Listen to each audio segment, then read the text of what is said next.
Hey guys, it's time for another Supergirl review. This time reviewing Supergirl Season 1, Episode 6, titled Red-Faced. If you haven't seen that episode yet and you want to avoid any spoilers, you're going to want to skip this video and come back later, because everything I say from this point forward is going to be a spoiler.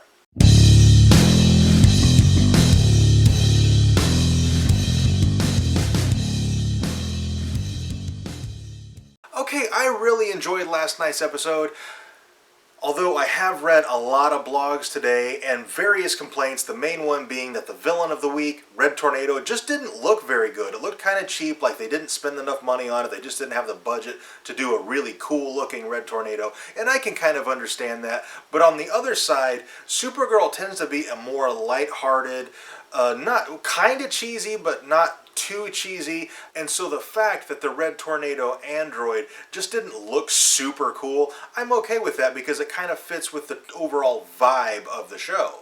One of the things I'm enjoying about the series so far is Supergirl is kind of getting like a Spider-Man treatment in the media. You know, she saves these kids who almost get run over by these two guys having road rage, and yet she saves the kids, but she hurts the guy when he tries to punch her, and that's what the media focuses on. This guy broke his hand trying to punch Supergirl because he's an idiot, and that's the thing that the media focuses on. Not, you know, she saved this soccer team of, you know, tweens, but this road rage guy.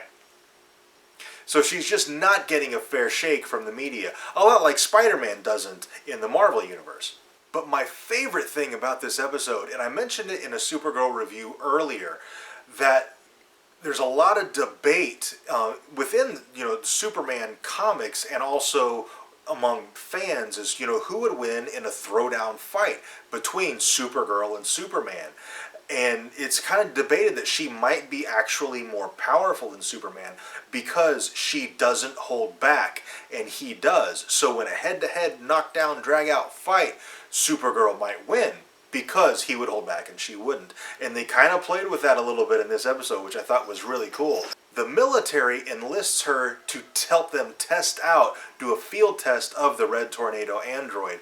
And she takes out all of her rage that she has built up over, you know, her time on Earth for various reasons.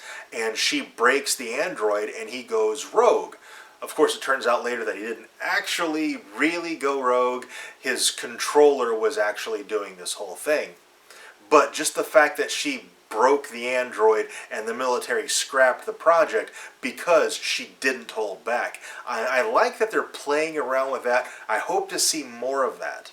And I like that we're finally seeing Kara deal with this inner rage that she's kept buried for so long. Like, she finally snapped at Kat in this episode, and I've been waiting for her to do that all series. But she finally loses it and says, "You can't talk to me like that." And she goes off on Kat, and she immediately regrets it.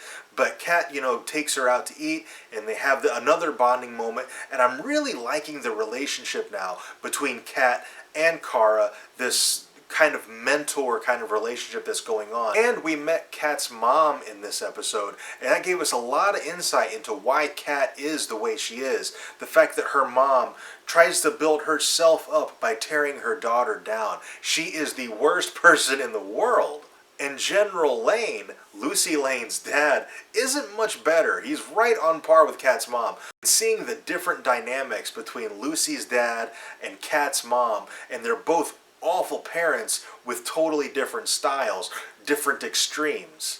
Other things I read in various blogs today, there are a lot of complaints that the Kara's aunt, that storyline kind of gotten dropped and forgotten, but since it has been totally picked up now for a full season, I do expect that we will get that story fleshed out along with Hank Henshaw's story, because it seems like now we have basically three primary villains, because Maxwell Lord, I am convinced he's going to be National City's version of Lex Luthor.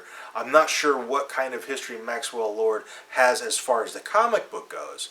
We also have Kara's aunt and Hank Henshaw. So we're going to have 3 major villains for this season, and I'm really looking forward to see all these various storylines getting fleshed out. And the fact that it did get picked up for at least 1 full season, I'm really looking forward to seeing what they do with it, and I think it's going to be really, really good. I'm really enjoying it so far. There's a lot of complaints out there. I don't necessarily agree with all of them, although I do understand where they're coming from. But if you haven't checked out Supergirl, at least give it a try. It's a really fun show, and I really, really like it. I would recommend it. Also, at the end of the episode, Kara cuts her finger on a glass, so she says in the promo that she broke her powers, that she overloaded herself and now her powers are gone, and I'm guessing she just has to absorb some more of the yellow sunlight, so maybe that's all it is, or maybe she was exposed to some kind of kryptonite at some point that we just didn't get to see on screen. But from the promo, it looks like she just overdid it and used up all her powers and she needs to soak up some more sun. The next episode looks really cool because it's Supergirl trying to be a superhero without her powers. So that should be really, really fun. I'm looking forward to that. Okay, I think that's it for this review. If I missed anything, if there's something you think I should have talked about that I didn't, or if I got anything wrong, let me know down in the comments and we can discuss it. Also, if you enjoyed this video, and I really hope you did, be sure to let me know by clicking that like button and subscribe for more reviews. Thank you very much for watching, and I will see you next time.